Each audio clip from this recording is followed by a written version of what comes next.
Hello and welcome back to Bicyclelegs Talks Music and another episode of What's in Bicyclelegs' Bag. Today we're going to be looking at some records I picked up recently at my favourite record store, Stash Records in Camp Hill here in Brisbane. If you're ever in Brisbane, please do go out to Stash Records, tell Skipper I said hi. And again, we're going to be looking at some records that I picked up in the cheap bins in particular at Stash. I pick up a lot of records there for two reasons. One, I'm a cheapskate. I don't have a lot of money to spend on records. And two, Skipper has the best cheap bins in town, or what he calls the alfresco chum, which hopefully I've got a video up on the screen now of the alfresco chum, so called because it's outside the store, as you can see. And today I actually picked up 12 records there the other day, so we're going to have a look at all of them. A few of them are things that I kind of already have, and we'll go through those ones pretty quickly. But as usual with the chum, a lot of the time what I like to do is pick up records that I don't actually know, that I've heard of, or that I may have one or two by that band, but I've never really explored the rest of the catalogue. And what I really want is for you guys in the comments to let me know what I'm in for with some of these records. So I think I got some really good stuff in the alfresco chum this time. So please do let me know in the comments which ones of these you think I'm going to enjoy the most. But we'll start with a few that I do actually know. And this one, the other thing I do when I go record shopping, especially when I'm looking through the cheaper bins and that sort of thing, is my best mate Grant. And I always have to qualify that's not Grant from Grant's Rock Warehouse. This is a friend of mine who lives locally to me. He's relatively new in collecting records, certainly compared with me. And often I like to pick up things for him if I find them in the cheap bins or that sort of thing. You know, because sometimes I find upgrades to records that I already have in my collection, that sort of thing. So this first one definitely qualifies as that. And it is the wonderful double album 1999 by Prince, released in 1983. Terrific record. I won't go into much detail. I'm sure most of you know this one, but I mean, it starts off with the two big hits that really started to make Prince very famous, which is the title track 1999 and Little Red Corvette. But there's a lot of great music on here, like Lady Cab Driver and Let's Pretend We're Married and so on and so on. The other one, I've got this on CD, I don't have it on vinyl, and so it was really nice to be able to pick it up, and that is Kind of Blue by Miles Davis. I mean, what can be said about this record that hasn't already been said? This is like one of the all-time jazz classics. It's one of the best-selling jazz records of all time. It is absolutely fabulous, and I'm glad to own a copy of it on vinyl. This is a 2010 reissue. It's actually got a bonus disc with a couple of extra songs on it, one of which is a alternate take and one is a completely unreleased track. So yeah, looking forward to that. Now the rest of these records are things that are new to my collection. I mean, how new they are to me as artists will vary. There is one exception of something that won't be new to my collection as such, but we'll get to that one. I'm not a huge collector of 12-inch singles, but this next one I absolutely had to have. And that is When Do I Get to Sing My Way by Sparks. I love this song. And this has got 6 different mixes on it. It's got the Microbots Club mix, it's got Men Behind Club mix, it's got Progress mix, Grid's Frank and Kitty mix, the Grid radio edit, and the Sparks radio edit. So I look forward to hearing all these different versions of what is an absolutely wonderful song from a wonderful album of theirs, Gratuitous Sax and Senseless Violins. I did do a Sparks top 10 studio albums ranked with Larry Graves, aka Canadian Stud Muffin. I'll leave a link to that in the description. Please do check that out if you haven't already. But I do love me some Sparks, and I didn't have any of these different mixes, so yeah. The next one is the one that I actually do already own a copy of this album, but different track listing and different cover. And this is the original US version of this album. As I say, it's got a completely different cover, and that is Thomas Dolby's Golden Age of Wireless. And this is the early track listing. So it doesn't have She Blinded Me With Science on it. It's got a couple of, this is a different track listing again from the early UK versions too, because it's got a couple of the even earlier singles that that were put out, like Leipzig and Urges. But you know, you've got most of the other songs that you would be familiar with from this album and from this era of Thomas Dolby. You know, Flying North, Europa and the Pirate Twins, Commercial Breakup, Radio Silence, Airwaves. You know, songs that still are considered Thomas Dolby classics, and for good reason. So I was really excited to pick that one up. As indeed I was with this one, because this is a rather interesting release, and this is Pet Shop Boys. And this is their album Introspective, and but instead of being just the record, it's actually 3 12-inch singles with basically 7 tracks on it. Each side has 1 track except for side E, which has Always On My Mind and In My House. I love their version of Always On My Mind. I've always loved that. And yeah, it's, you know, I believe they're extended mixes and that sort of thing too, compared with what you get on the original sort of single disc vinyl of the album, which I already own. So I'm really looking forward to hearing those different mixes and seeing how they turn out and all that sort of thing. I just thought it was an interesting release. And when I saw it in the Alfresco Chum, I was like, oh, I've got to get that. I think that's a really interesting release. Now, the rest of these albums are completely new to me. So, but this first one was something I've seen a lot in various cheap bins and that sort of thing. And I was like, you know, I've always wanted to pick a copy up of it. So this time I went, yep, let's do it. And that is the soundtrack to the movie FM.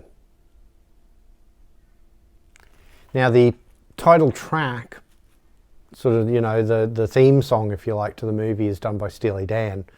But this is just like a great compilation of, you know, really good sort of classic rock songs and a few extra things as well.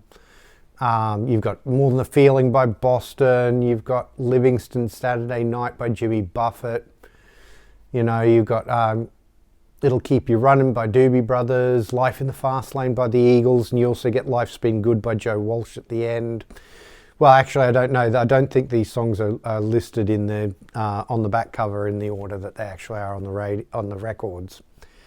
But you've got Steve Miller's Fly Like an Eagle, Tom Petty and the Heartbreakers Breakdown, you know, Queen's We Will Rock You, Cold as Ice by Foreigner. It's a really, really good sounding compilation. So, and like being a big Steely Dan fan, I had to have it for the FM song anyway, because that didn't even make it to their greatest hits album for some reason. So.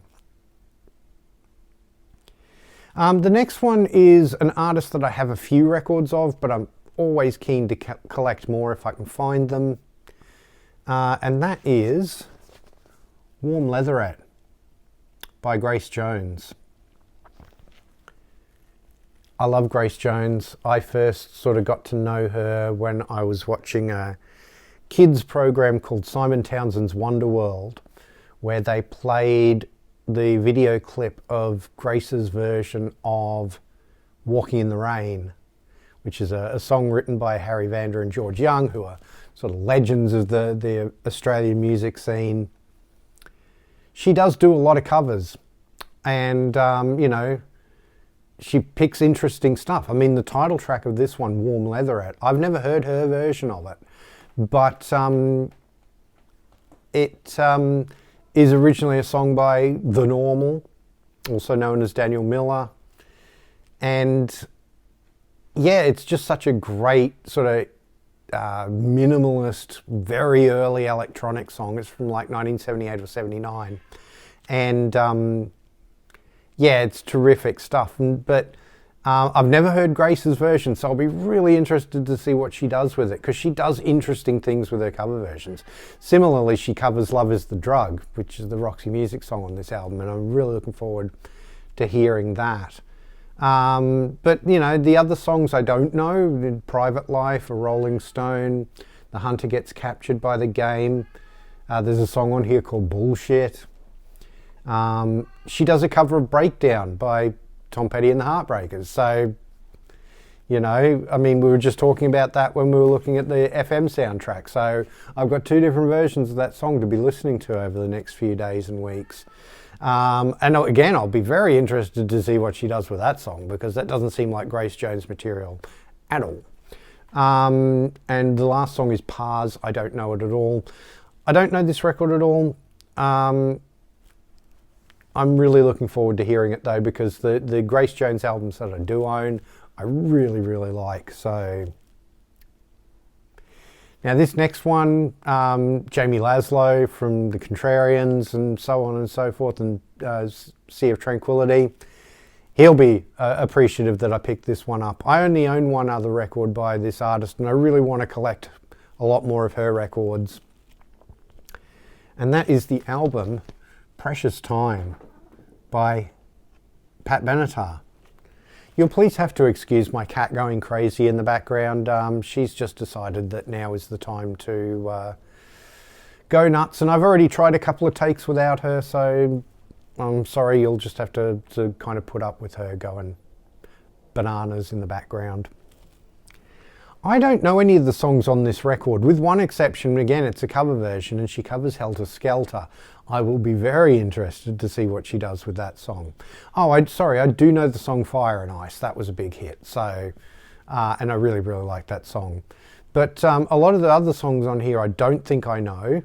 Again, sometimes I put these records on not thinking I know, thinking I don't know the songs, and then finding out that I actually do. So, you know, Promises in the Dark, Just Like Me, Precious Time, you know, It's a Tough Life, Take It Any Way You Want It. I may end up knowing some of these songs, I don't know yet, but I definitely know Fire and Ice. I obviously know Helter Skelter as in the Beatles version. I've never heard Pat Benatar's version of it, so I'll be very interested to hear what Pat does with that song, as I said. So that'll be an interesting record to listen to.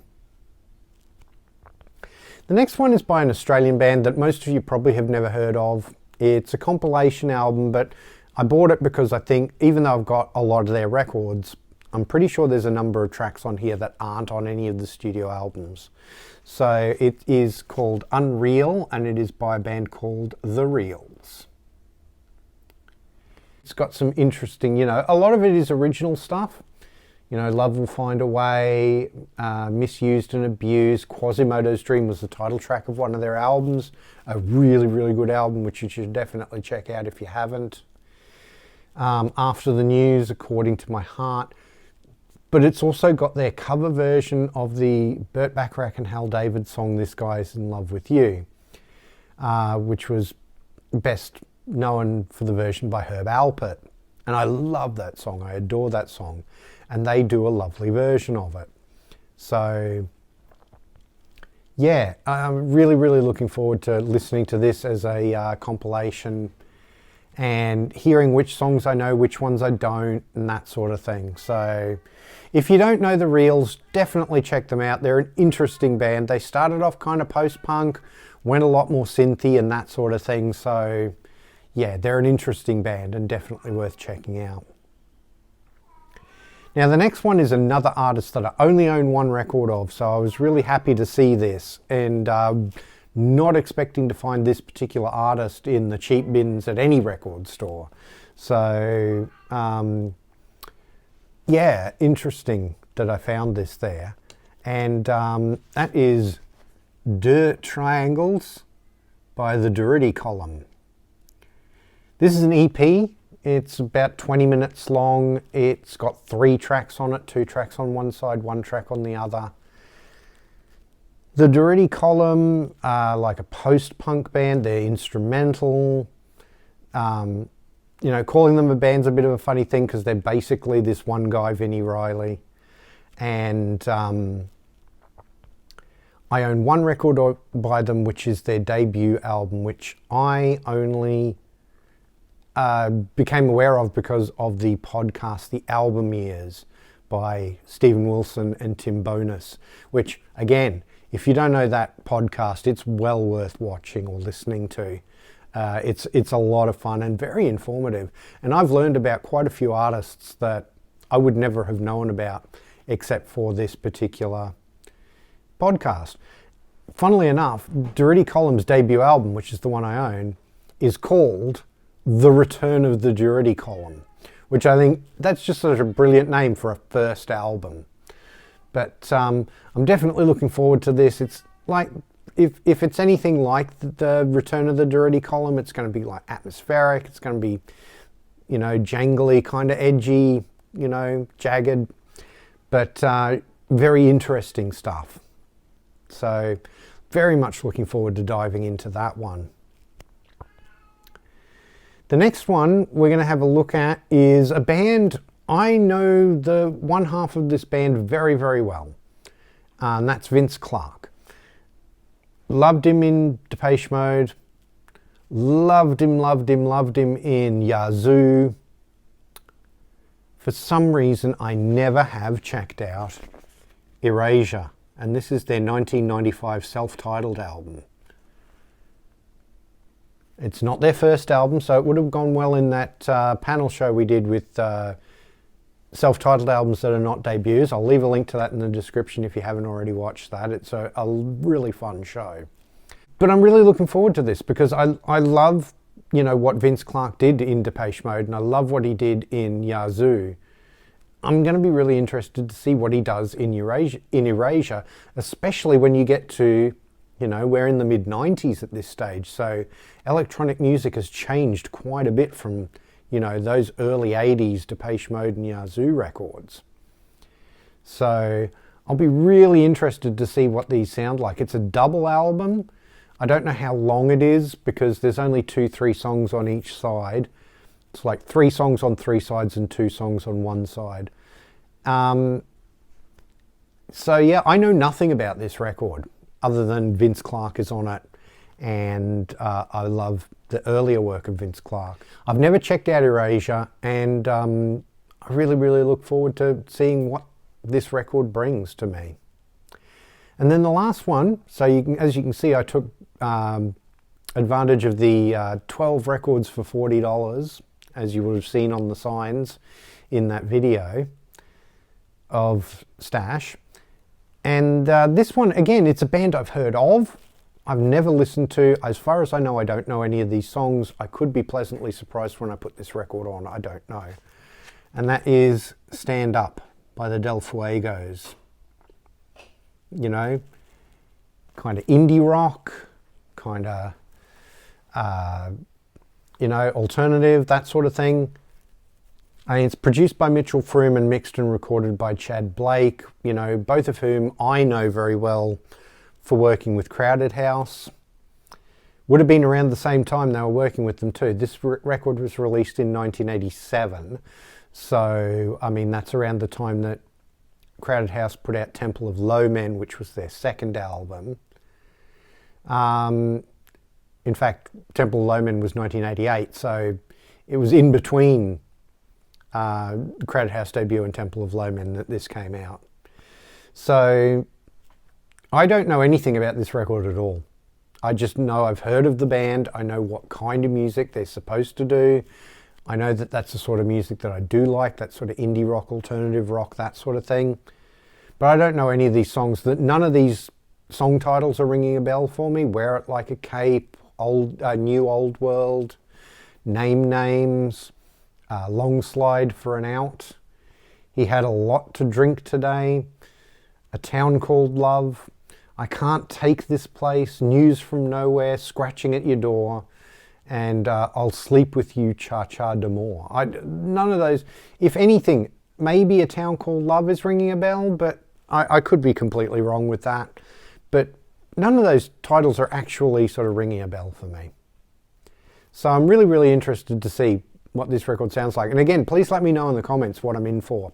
If you know the Del Fuegos, I'd be interested to know your thoughts on their music. Indeed, I would be interested to know your thoughts on any of these albums. So please do let me know in the comments, you know, which of these albums are favorites of yours and which do you think I'm going to really enjoy, and all that, because I'd love to know. Also, let me know in the comments if you've had any really good record scores recently, because I always love hearing about people's new record scores. So yeah, please do let me know in the comments. Please do like, share and subscribe. It really does help the channel out. If you're new to the channel, please go and have a look at some of my other videos. I have everything playlisted, so if you want to see some of my studio albums ranked shows, I have a playlist for those. If you want to see some of my sequel to success shows, I've got a playlist for those. And if you want to see my appearances on other people's channels, I also have a playlist for those. If you want to follow me on social media, I'm at bicyclelegs on Instagram, Twitter, and a bunch of other places. I also have a dedicated Bicyclelegs Facebook page. Links are all in the doobly-doo. Please do give those all a follow and join in the conversation. I'd really love to have you there. Thank you very much for watching, and I'll see you in the next one.